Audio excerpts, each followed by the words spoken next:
Lyra fell through light, not downward, not in any direction she recognized, but through layers of reality peeling apart like thin sheets of glass. Colors bled into one another, shapes twisted. Her body felt stretched, compressed, dissolved. Then, silence.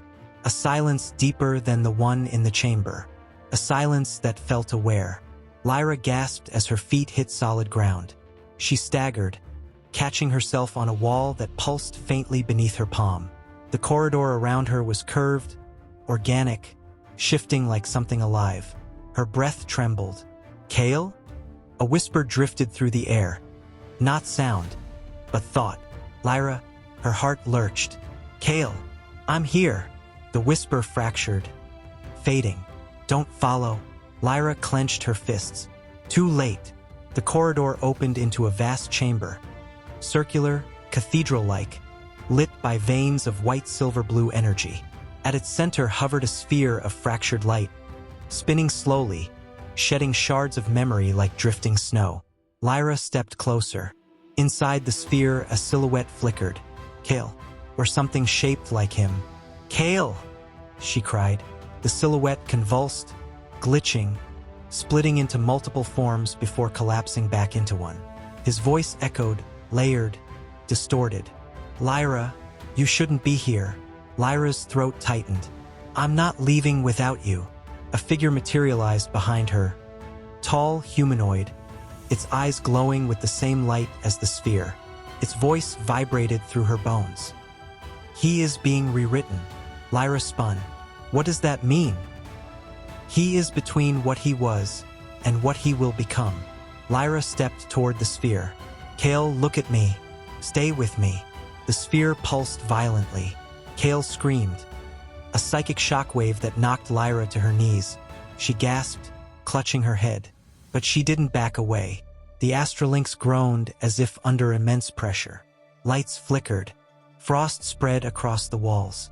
The hum deepened into a subsonic rumble that shook every deck. On the bridge, Solari gripped the railing. Status!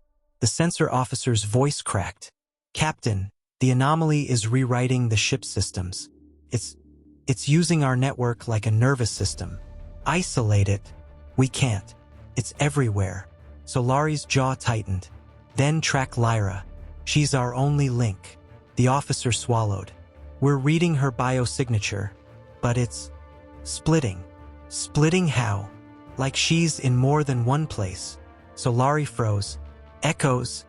The star map warped, twisting into a spiraling vortex of corrupted data. A new symbol appeared, ancient, geometric, pulsing with the same white-silver-blue light as the anomaly.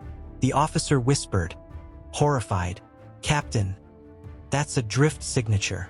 Solari's blood ran cold. Back in the chamber, the sphere around Kael cracked, a spiderweb of light. Lyra staggered to her feet. Kael, talk to me.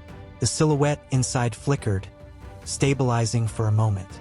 Lyra, I remember the drift, the first time, the voice. Lyra stepped closer. Stay with me. Focus on my voice. A second Kael voice whispered behind her.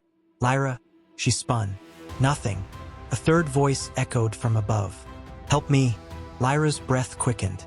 They're not him, she whispered. They're fragments. The entity stepped forward. The echo protocol has begun.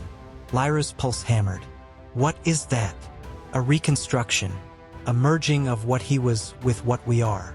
Lyra shook her head. No, he's human. Not anymore. The sphere shattered.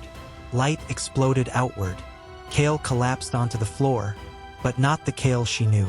His eyes glowed. His voice layered human and alien. Lyra, I can see everything.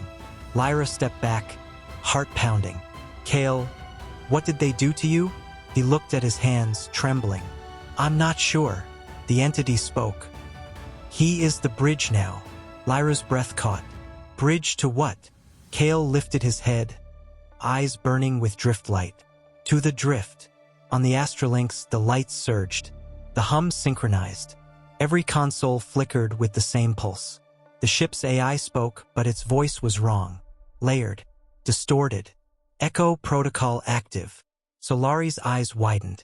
What the hell is that? The officer swallowed. It's not in our database. It predates the ship. Solari froze. Predates? How? The officer pointed at the star map. Because it's not ours. The map zoomed out. The drift signature pulsed. Solari whispered, "It's calling to him." Lyra knelt beside Kael. "Look at me. You're still in there. I know you are." Kael's eyes flickered, human for a moment, then alien again. "Lyra, I can feel you, but I can feel them too." Lyra grabbed his hand. "You're stronger than this." Kael shook his head. "No, I'm becoming something else." Lyra's voice broke. "I don't care.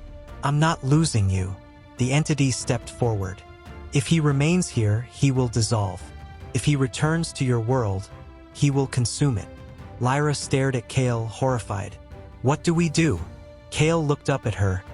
Glowing eyes, trembling hands. "Lyra, you have to choose." Lyra's breath trembled. "Choose what?" Kael's voice cracked, human, desperate. "Save me, or save the ship." The chamber pulsed. The hum deepened. The echo protocol neared completion. Lyra's heart shattered. Episode 12, The Bridge Between Worlds. Light fractures through the chamber as Lyra reaches Kael's side, the world around them trembling like it's about to tear itself apart. His eyes flicker, human one heartbeat, alien the next, as the drift surges through him. She grips his hand, refusing to let go, even as echoes of his voice whisper from every direction. Fragments of him scattered through the chamber like broken stars. The entity steps forward, its presence bending the air. If Kael stays, he dissolves. If he returns, he destroys. The Astralynx shudders in the distance, lights pulsing with the same impossible rhythm. Kael looks up at her, glowing, trembling, caught between two worlds. And with a voice that is both his and not his, he gives her the choice she never wanted. Save him, or save everyone else. The chamber erupts in blinding driftlight. Episode 12 begins.